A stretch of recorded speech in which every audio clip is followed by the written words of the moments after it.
This video will walk you through the calculations for the molar volume of a gas lab.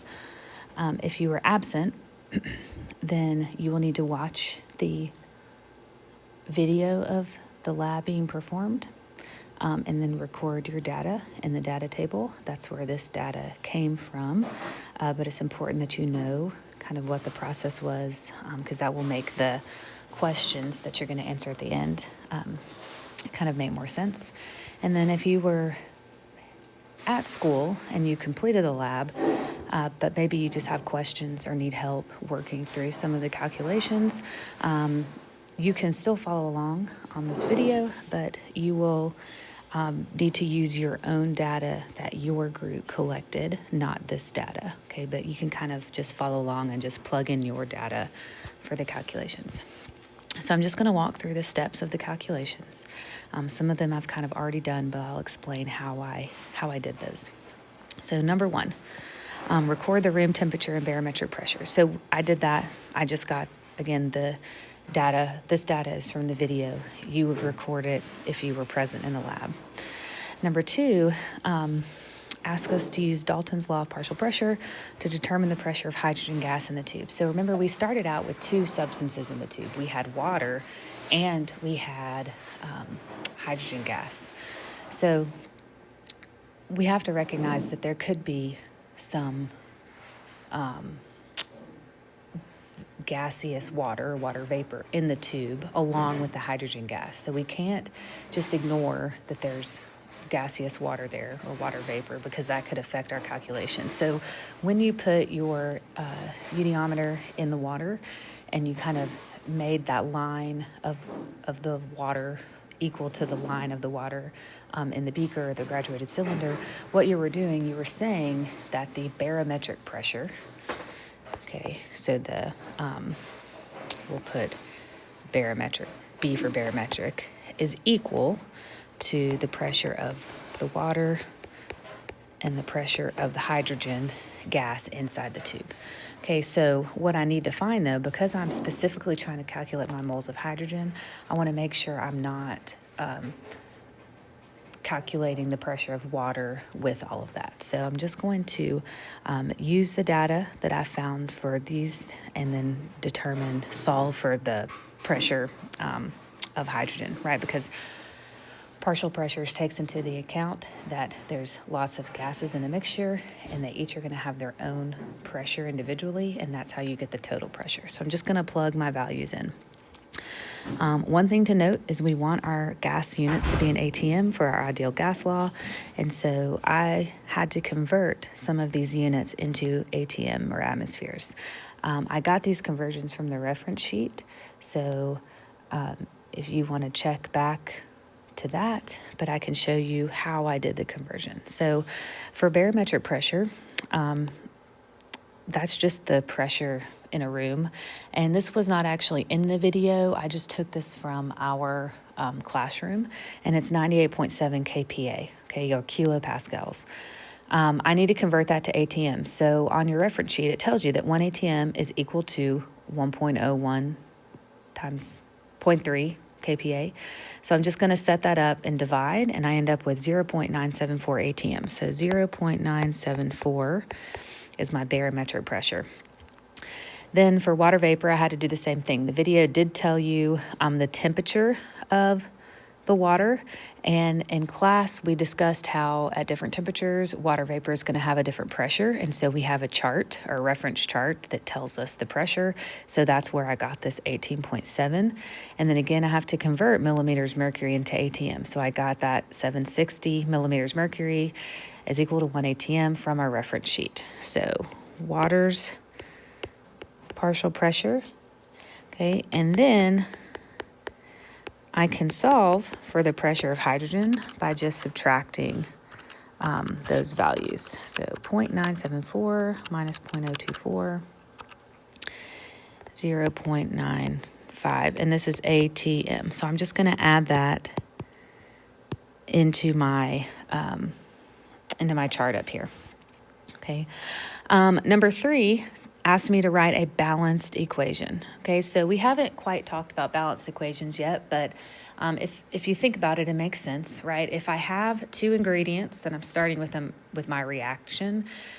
I can only make what I start with. So I can't somehow make more of something. I can't magically make hydrogen atoms appear in my reaction. So I just want to make sure that the number of atoms in my equation that I have on the left side equal the number on the right side, okay? Because again, these are ratios. So if my ratio on the left side equals, then my ratio on the right side need to be equal, okay? So let's look at magnesium. So remember, I have an invisible 1 right here. And if I look at this side, I have an invisible 1. So that means I have, think of it as in terms of kind of a ratio, I have 1 to 1. So that balances out. Here, I have 1 hydrogen, but over here, I have 2 hydrogens. So how could I make 1 equal 2? Well, if I put a 2 here, now I have 2 hydrogens and 2 hydrogens. So my hydrogens are good. When I look at chlorine, remember there's an invisible 1, but this 2 also applies to the chlorine atoms because it's 2 of these whole HCl's, hydrochloric acid. So I have 2 hydrogens, 2 chlorines. If I look over here, I also have 2 chlorines. So everything balances out, okay? And then we don't normally write these, but remember, if you see no number, that just means there's an invisible 1. Okay, so I'm gonna kind of just get rid of some of this extra stuff so that way we can kind of see our balanced equation. Number 4, we haven't quite talked about yet, but this will be kind of a good introduction to it. So we're going to kind of work through this one together.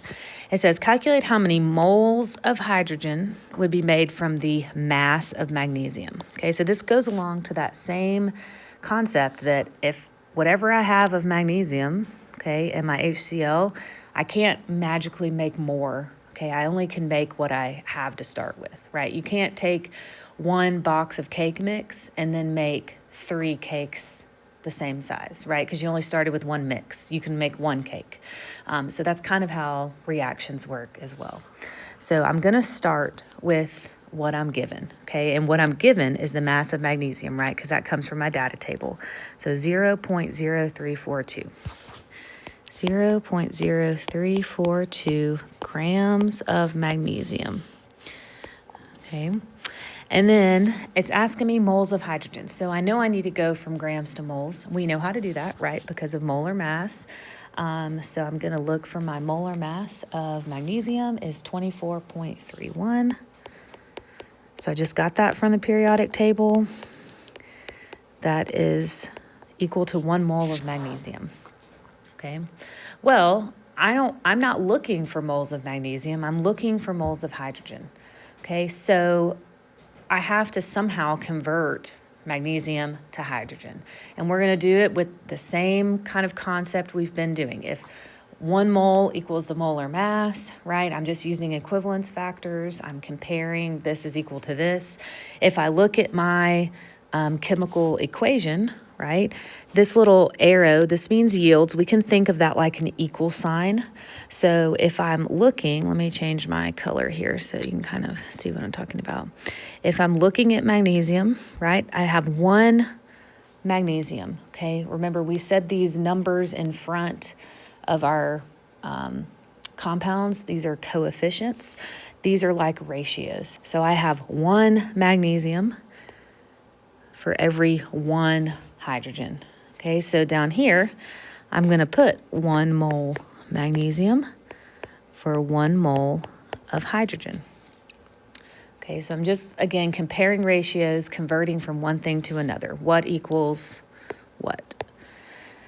So now I'm looking for moles of hydrogen, right? If I go back, my grams of magnesium have canceled.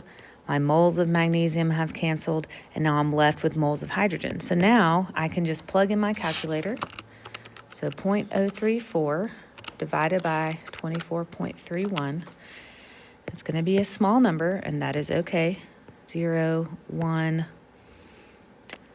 I have 3 sig figs, so I need 3 sig figs. Let's see, 1, 4, 0 is essentially what I get when I round. okay? And this is moles of hydrogen. Okay, so this is essentially what we're going to call the theoretical, okay, or accepted value. Okay, because this is what my calculations tell me I should get when I take what I started with, and then I get to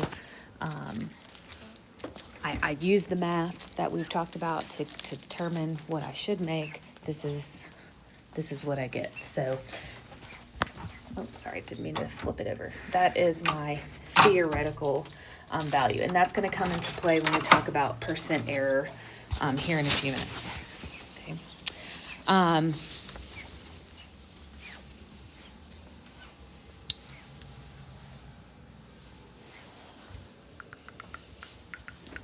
Number 5, I just realized, is really the same as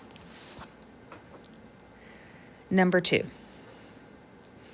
So we're not going to do anything for number 5 because it's the same as number 2. I think in my mind, I went back and changed question number 2, and I think that canceled out question number 5. All right, so now number 6 is asking us to calculate the number of moles of gas inside the tube. So in order to do that, I'm going to use PV nRT. Okay, so our ideal gas law. And I'm looking for moles. Okay, I'm looking for this N value. So I'm just going to take my data measurements and find N. So let's see. Pressure.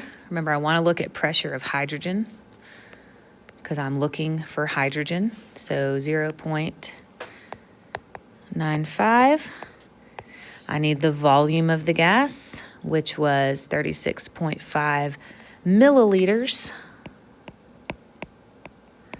I need that answer in liters, so I can just do a quick conversion or just move my decimal over. Okay, and then remember I'm looking for moles, and then R is that gas constant, 0.0821, and then I need temperature, okay? And again, my temperature is 21.2 degrees Celsius. I have to add 273 to get Kelvin. So 21.2 plus 273 is 294.2. Okay, so now I can solve for N by just plugging in my calculator.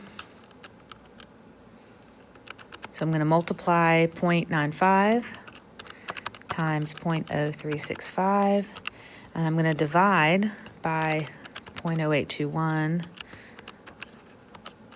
and divide by 294.2. So N equals 0.0014, we'll say 4.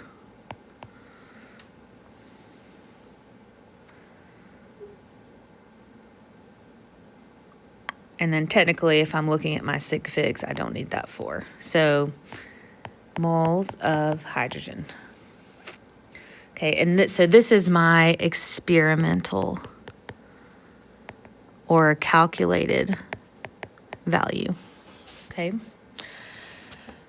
So number 7 asks us to calculate the percent error. So we have a formula for that. It's on your reference sheet. It is the accepted minus the experimental. And we take the absolute value of that, so we kind of ignore any negative signs, and then we divide it by the accepted. So we'll just plug that in here. So my accepted, right, that's what's up here, 0.00140 minus my experimental, 0.0014, and then we're going to divide by the accepted, 0.00140. And I can already tell I'm probably going to be pretty close.